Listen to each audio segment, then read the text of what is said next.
Welcome, everyone. I'm excited to kick off our presentation today on histopathology. This is our introductory slide, so I just want to warmly welcome you all and thank you for being here. The title of our talk is Histopathology, and we'll be exploring the fundamental aspects of this important field. We'll cover what histopathology is, its significance in medicine, and some of the key techniques involved. I promise it will be informative and engaging. So, let's get started and dive into the fascinating world of histopathology. Let's start by understanding that cells are the fundamental building blocks of all living things. Everything we see around us, including ourselves, is made up of these tiny units. When groups of these cells come together and work as a team, they perform specific functions that are vital for the body's overall operation. These groups are what we call tissues. Now, tissues are composed of a large number of similar cells, and their classification depends on their shape, size, and the specific functions they perform. This classification helps us understand the diversity and specialization within our bodies. Additionally, when we look at individual cells under a microscope using a smear, this microscopic study is known as cytology. On the other hand, studying the structure and organization of tissues as a whole is called histology. All of these concepts are interconnected and form the foundation of understanding how our bodies are built and function at a cellular and tissue level, which is essential for grasping the broader topics we'll explore in this presentation. Histology is a fascinating part of anatomy that focuses on the tiny details of tissues, how they're built, what they're made of, and how they function. It's like zooming in on the microscopic world inside our bodies. Now, when we talk about histopathology, we're specifically interested in diseased tissues. It's a specialized area that helps us understand what's going wrong when tissues aren't healthy. The role of the pathologist here is crucial. They rely heavily on the work of a histotechnologist who prepares the tissue samples so they can be examined under a microscope. This preparation is a skill in itself, getting those slides just right. These specimen slides need to be properly sectioned, meaning sliced thin enough for detailed study, and stained correctly to highlight different tissue components. The staining process is key. It provides the contrast needed to see the fine details and understand what's happening at a cellular level. So, in essence, good slide preparation is fundamental for accurate diagnosis. It's a team effort, combining the technical skill of the histotechnologist with the diagnostic expertise of the pathologist to uncover the story the tissue is telling us. This process is vital for advancing our understanding and treatment of diseases.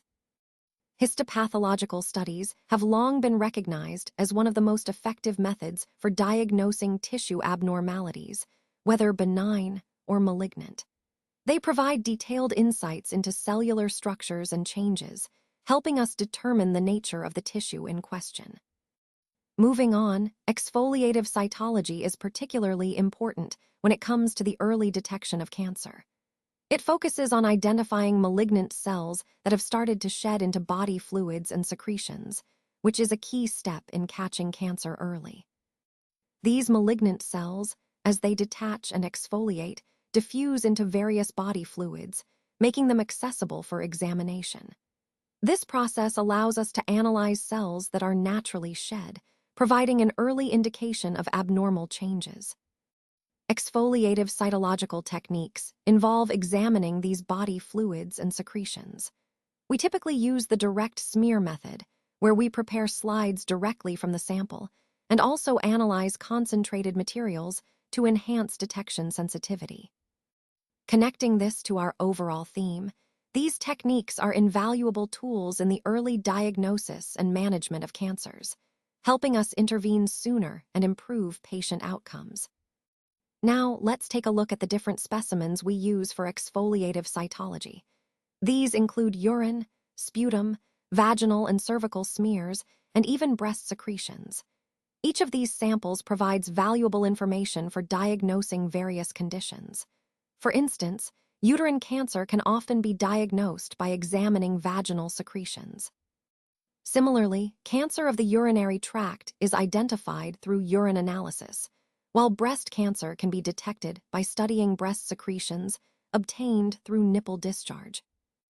An important point to remember is that the presence of malignant cells in cavity fluids, such as peritoneal or pleural fluids, indicates that the serous membranes of those body cavities are involved. This helps us understand the extent of the disease spread. Overall, these specimens are crucial tools in our diagnostic arsenal, allowing us to detect cancers early and assess their spread, which ultimately guides our treatment strategies. Now, let's talk about how most histopathology specimens are collected. Typically, a surgeon collects these samples during an operation in the theater. The specimens usually come in the form of small tissue pieces. Once collected, they're submitted to the histopathological section of the pathology laboratory for further analysis. Immediately after collection, each specimen is placed into a suitable fixative to preserve the tissues. This step is crucial because it helps maintain the tissue's structure for accurate examination later on. Then, each specimen is logged into the lab system, where it's given a unique identification number. This ensures proper tracking and prevents any mix-ups. Next, the pathologist examines the specimen and provides a detailed description of its morphology, what it looks like, its size, color, and other relevant features. After the gross examination, the pathologist performs an internal examination of the tissue to assess its internal structure. Following this, a part of the tissue is carefully trimmed and prepared for processing. This trimmed sample is then handed over to the histotechnologist, who will carry out further laboratory processing, including embedding, sectioning, and staining. This entire process highlights the importance of proper handling, documentation, and examination of specimens to ensure accurate diagnosis and effective patient management. It's a key step in the overall diagnostic pathway we've been discussing. Now, let's walk through the basic steps involved in specimen processing. First, we have fixing, which is crucial because it preserves the tissue and prevents decay, maintaining its structure and composition. Next is embedding, where the tissue is encased in a solid medium, usually paraffin, to provide support for slicing.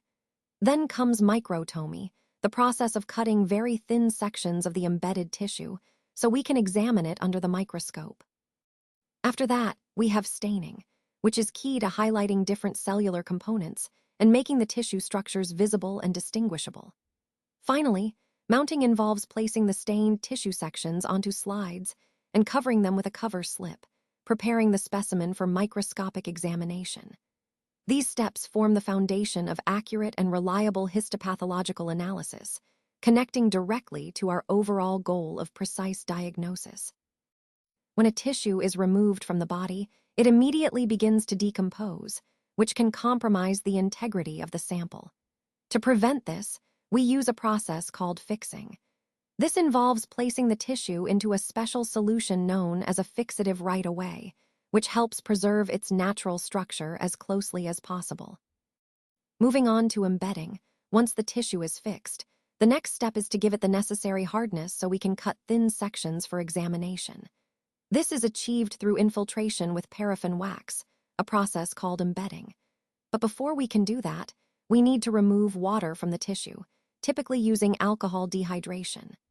Then, we introduce a solvent like xylene or chloroform to replace the alcohol, preparing the tissue for wax infiltration. Finally, we impregnate the tissue with melted paraffin wax, which solidifies and provides the support needed for precise sectioning. Together, these steps, fixing and embedding, are essential for preparing tissue samples that are suitable for microscopic analysis, helping us see the fine details that are crucial for accurate diagnosis and research. Now, let's talk about microtomy. This is the process where we cut thin sections, or slices, of tissue using a device called a microtome. This step happens once the tissue has been embedded in paraffin and it's solidified, forming a block that's easy to handle. These thin slices are essential because they allow us to examine the tissue at a cellular level under the microscope. After cutting, these sections are prepared for staining, which is a crucial step in highlighting specific tissue structures. Moving on to staining, the first step involves removing the paraffin from the tissue section on the slide. We do this by drying the slide and then duexing it. Duexing typically involves treating the slide with xylene, which dissolves the paraffin. Once the paraffin is removed, the tissue needs to be rehydrated. This is done by passing the slide through a series of ethyl alcohol solutions with decreasing concentrations, gradually bringing the tissue back to a water-based state. Finally, after rehydration, the tissue sections are stained using specific dyes and methods tailored to highlight different cellular components or tissue features. This staining process is vital because it enhances contrast and allows us to distinguish between various structures within the tissue sample. Together, these steps, microtomy and staining, are fundamental in histology for accurate tissue analysis and diagnosis. Now, let's talk about the process of mounting our tissue sections after staining. Once we've completed staining, the slides need to go through a dehydration process. This involves treating the sections with ethyl alcohol, but it's important to do this in increasing concentrations. Starting with a lower concentration and gradually moving to higher ones ensures the tissue is properly dehydrated without causing damage. Finally, we treat the sections with xylene, which clears any remaining alcohol and makes the tissue transparent. This preparation step is crucial because it prepares the tissue for the final mounting. To mount the sections, we apply a mounting medium, such as Canada balsam. This medium helps preserve the tissue and improves optical clarity. Once the mounting medium is in place, we carefully place a cover slip over the section. This not only protects the tissue, but also ensures it stays flat and secure for microscopic examination. Overall, mounting is a key step because it stabilizes the tissue, preserves the staining, and enhances visibility under the microscope, tying together the entire slide preparation process and helping us analyze the tissue effectively. A biopsy is a procedure where a small piece of tissue or a sample of cells is removed from your body so it can be analyzed in a lab. If you're experiencing certain signs or symptoms, or if your doctor has noticed an area of concern, a biopsy might be necessary to find out what's going on. While imaging tests like X-rays can help us spot masses or abnormal areas, they can't tell us definitively if those areas are cancerous or not. That's where a biopsy comes in. It's the only way to get a clear answer by examining cells more closely. Today, I'll walk you through the different types of biopsy procedures used to diagnose cancer, helping us understand how doctors confirm a diagnosis and plan the best course of treatment. Let's talk about autopsies, which are also known as post-mortem examinations, abduction, necropsy, or autopsia cadaverum. Essentially, an autopsy is a surgical procedure where a thorough examination of a corpse is performed through dissection. The main goal is to determine the cause, mode, and manner of death, or sometimes to evaluate any diseases or injuries that might be present. This can be for research or educational purposes. It's interesting to note that the term necropsy is typically used when referring to non-human animals. Most autopsies are carried out by a specialized medical doctor called a pathologist. These experts are trained to carefully analyze the body to uncover details about the person's death. However, it's worth mentioning that in many cases, a medical examiner or coroner can determine the cause of death without needing a full autopsy. Only a small percentage of deaths require this detailed procedure. Understanding autopsies helps us see their importance in medicine, both for uncovering truths about individual cases and advancing our overall knowledge of health and disease. Putrefaction is the fifth stage of death, following pallor mortis, algor mortis, rigor mortis, and livor mortis. It refers to the process that occurs after death, when the body begins to break down. In simple terms, it's the decomposition of proteins within the body, which leads to the tissues losing their integrity and the organs starting to liquefy. This stage marks the point where decomposition really accelerates. The main cause of putrefaction is the action of bacteria and fungi that digest organic matter. As they break down tissues, they produce gases, such as methane, hydrogen sulfide, and carbon dioxide, that infiltrate the tissues. These gases not only cause swelling and bloating, but also contribute to the deterioration of tissues and organs over time. Understanding this process is crucial, especially in forensic contexts, because it helps us estimate the time since death and understand the post-mortem changes that occur. It's a natural part of the body's decomposition, and it connects to the overall theme of understanding the biological and chemical processes that happen after death. The time it takes for putrefaction to set in can vary quite a bit, and that depends on several factors. Internally, things like the age at which death occurs, the overall condition and structure of the body, the cause of death, and any injuries sustained before or after death all play a role in how quickly putrefaction progresses. On the other hand, external factors are equally important. Environmental temperature, moisture levels, exposure to air, clothing, burial conditions, and even light exposure can influence the rate. Now, one of the first signs you'll notice with putrefaction is a greenish discoloration on the skin, particularly around the abdominal wall, where the large intestine begins. You might also see this discoloration beneath the surface of the liver. These early changes are key indicators and help us understand the timeline and conditions surrounding decomposition. All these factors tie back into the overall picture of how environmental and internal conditions influence the process, which is fundamental for accurate post-mortem analysis. Autolysis, or cell destruction, is actually quite rare in living adult organisms. It mostly happens in cells that are injured or in tissue that is dying. The process begins when the cell's lysosomes release digestive enzymes into the cytoplasm. Now, it's important to understand that these enzymes are released because the cell has stopped its active processes, not because it's actively digesting itself. So, although autolysis looks like the cell is digesting its own components, it's really a passive process that occurs after the cell has died. Also, when it comes to individual cell organelles, autolysis can be less pronounced if we store them in a warm isotonic buffer after fractionation. This helps slow down the breakdown process, which is useful in lab settings. Overall, understanding autolysis helps us grasp how cellular decomposition occurs passively after death, which ties into the larger theme of cell life cycle and tissue preservation. Let's talk about the basic requirements for glassware in a histopathology laboratory.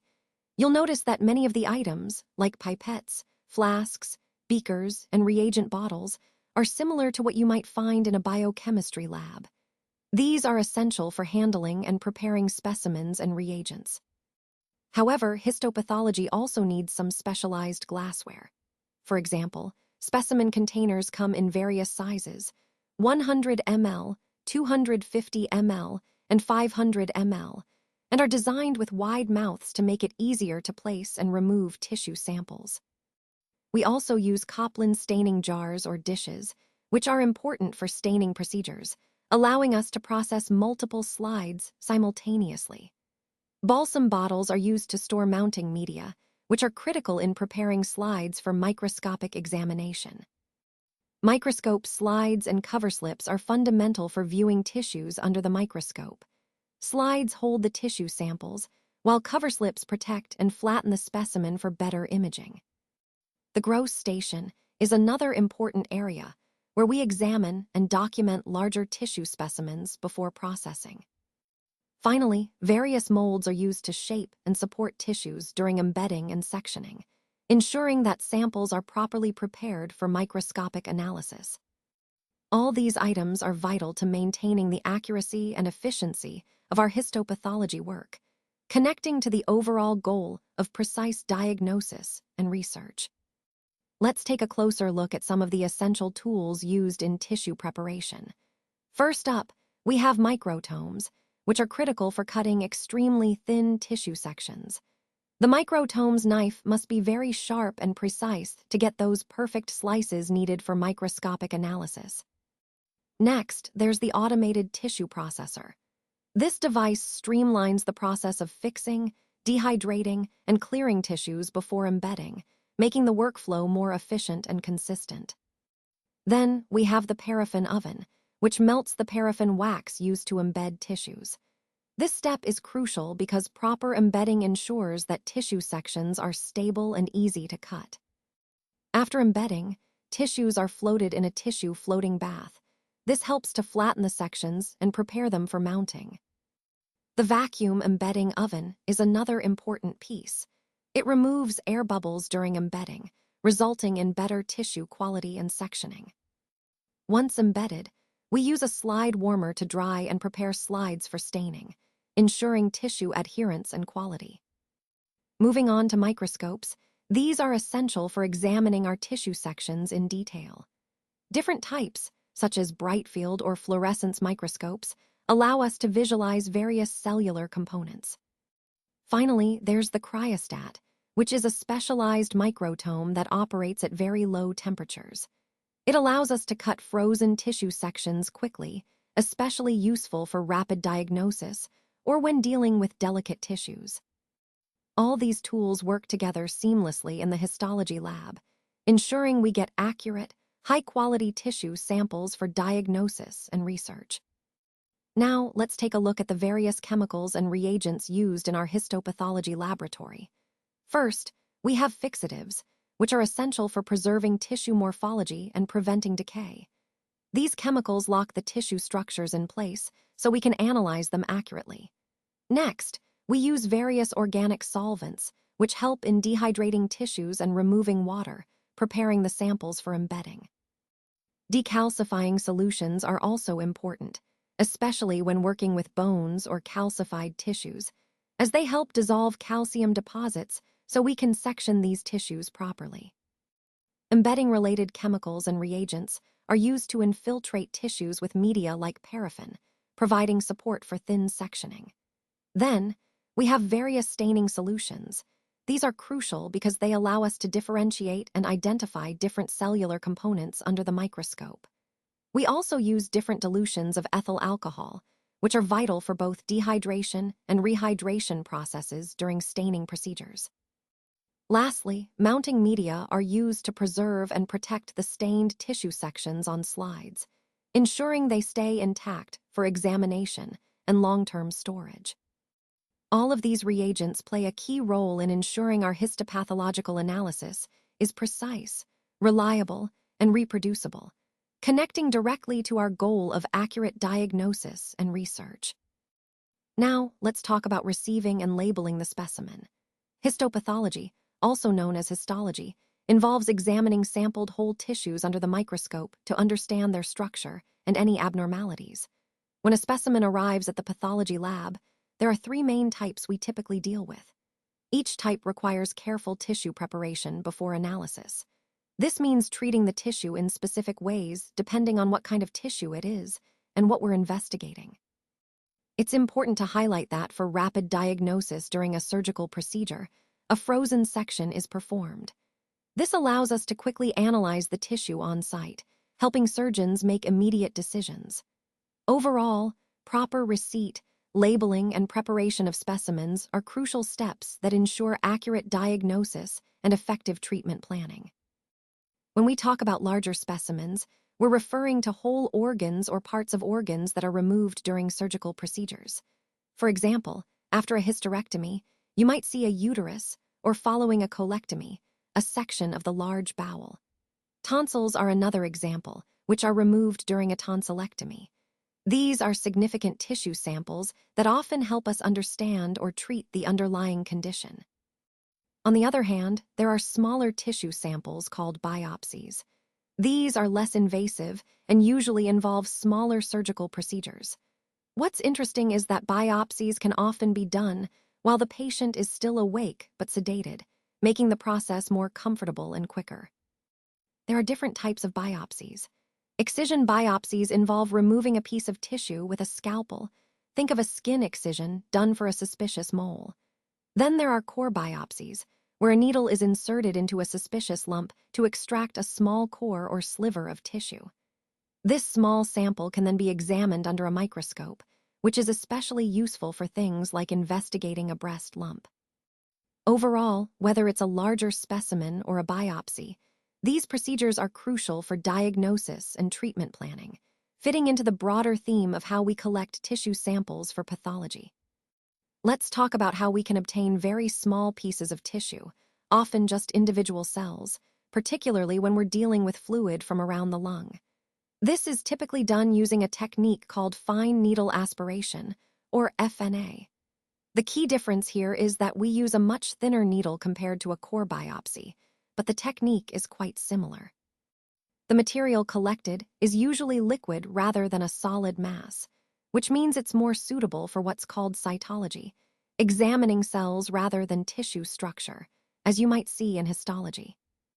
Once these specimens arrive at the pathology lab, they need to be prepared properly. The process involves initial tissue handling, followed by treatment and analysis tailored to the type of tissue and the specific questions we're trying to answer. This careful preparation ensures accurate diagnosis. Now, in cases where we need an immediate diagnosis during surgery, say, to help decide the next step, there's a special technique called a frozen section. This allows pathologists to quickly examine the tissue while the patient is still in the operating room, which can be crucial for guiding surgical decisions right at that moment. All of these methods are vital parts of the diagnostic process, helping us get accurate, timely information to guide patient care effectively. When we receive the specimens, there are a few important points we need to carefully check. First, we must ensure that the information on the requisition form matches exactly with the label on the sample container. This is crucial to avoid any mix-up or confusion later on. We should verify the patient's name, making sure it matches on both the form and the container. Next, we check the sex and age of the patient. These details are vital for accurate diagnosis and record keeping. Then, we look at the registration number, whether it's an OPD or indoor number, to ensure all identifiers are consistent. Additionally, it's important to confirm the type of sample, whether it's an appendix, lymph node, or another tissue. Correct identification here helps guide the appropriate processing and diagnosis. Once we've confirmed all these points carefully, the next step is to assign the accession number from the histopathology laboratory. This number must be written on both the requisition form and the sample container, just as shown in the example. Finally, we should maintain a register to record these details, not only for the current case, but also for future reference. Keeping accurate records ensures traceability and helps us maintain high standards of quality in our work. Let's go through the key points that need to be noted on the register. First, we have the date, which is essential for tracking the timeline of the sample. Next, the accession number, which is assigned by the pathology department, helps us uniquely identify each sample. It's also important to record the patient's details, name, age, and sex, to ensure proper identification and correspondence. We should also note the patient's registration number, whether it's from the outpatient department or the indoor patient record. This helps maintain accurate records and follow-ups. The type of sample received is another crucial detail, as it guides the diagnostic process. Additionally, if multiple samples come from a single patient, we need to record the number of samples to keep everything organized. Remarks or the final diagnosis can be entered later, once the analysis is complete, but it's good to note them for completeness.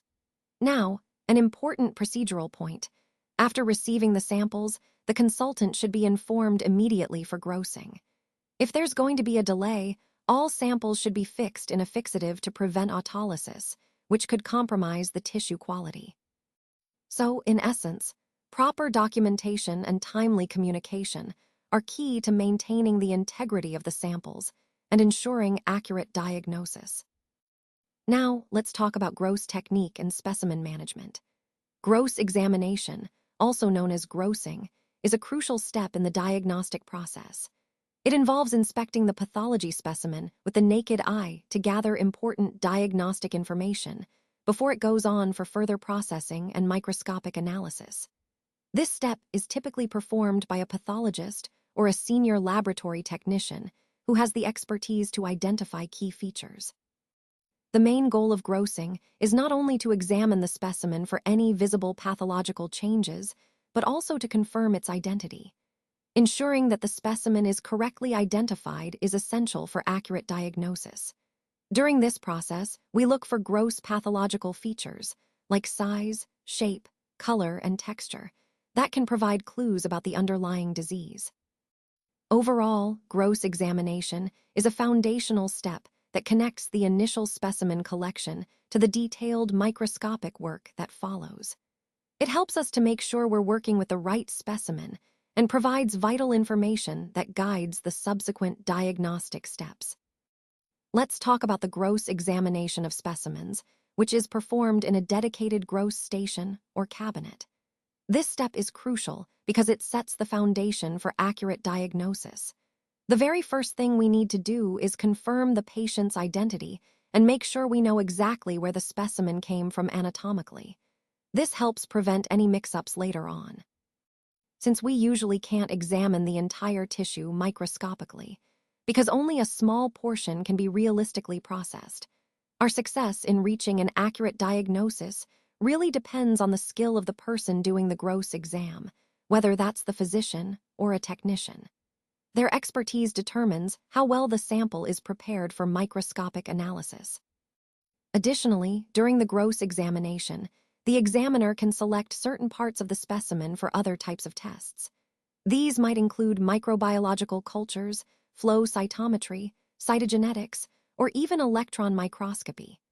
These ancillary tests can provide valuable complementary information, especially in complex cases. Overall, this step is a critical link in the diagnostic chain, ensuring that the tissue is properly identified, representative, and prepared for whatever further testing is needed to reach the most accurate diagnosis possible. Now, let's look at the basic steps involved in the gross examination of tissue. First, we start with the macroscopic examination of the specimen. This involves visually inspecting the tissue and making detailed descriptions of what we see. It's important because it helps us identify key features of the lesion and guides further analysis. Next, we move on to cutting the tissue, specifically representing the lesion of interest. This step allows us to examine the internal structure and better understand the pathology. Finally, we record digital images of the resected specimens.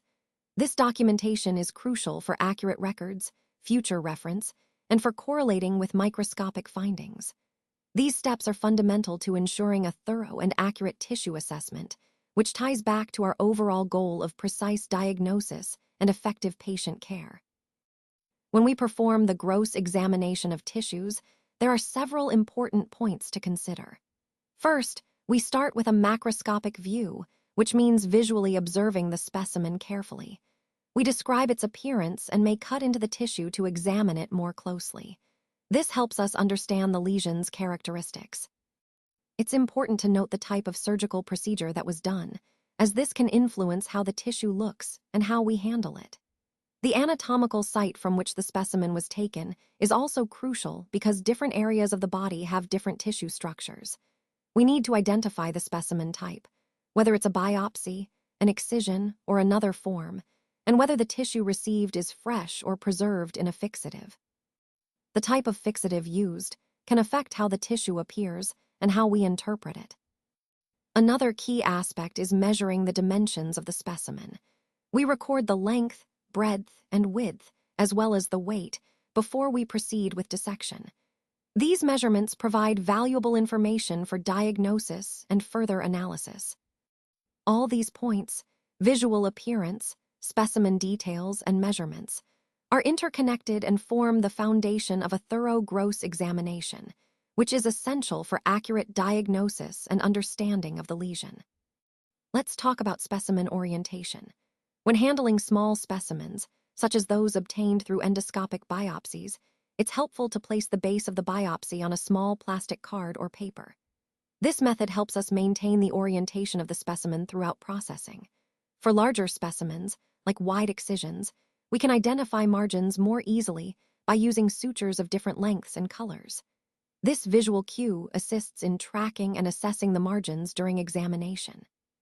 Some specimens also have natural anatomical features that help us orient them, like the axillary tail in a mastectomy specimen. Recognizing these structures is crucial for accurate assessment. Before we start dissecting or inking, it's a good idea to take digital images of the resected specimen.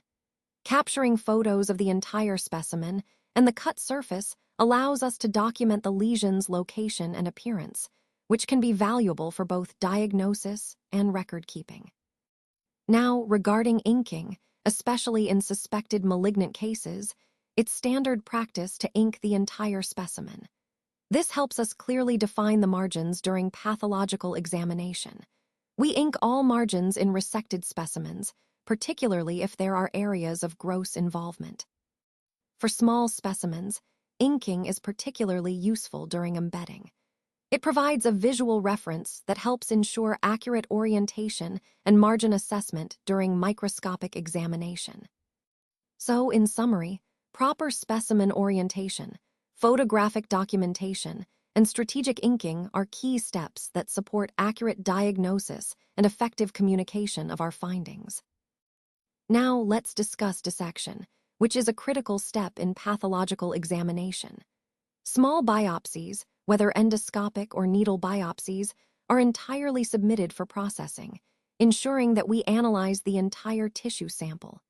Resected specimens, on the other hand, are meticulously dissected, and serial sections are prepared to give us a comprehensive view of the lesion.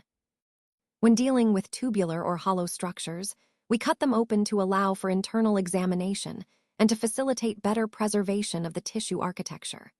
Once the tissues are opened, we observe several key features: the size, color, and shape of the lesion, as well as its thickness and appearance in relation to the normal surrounding tissue.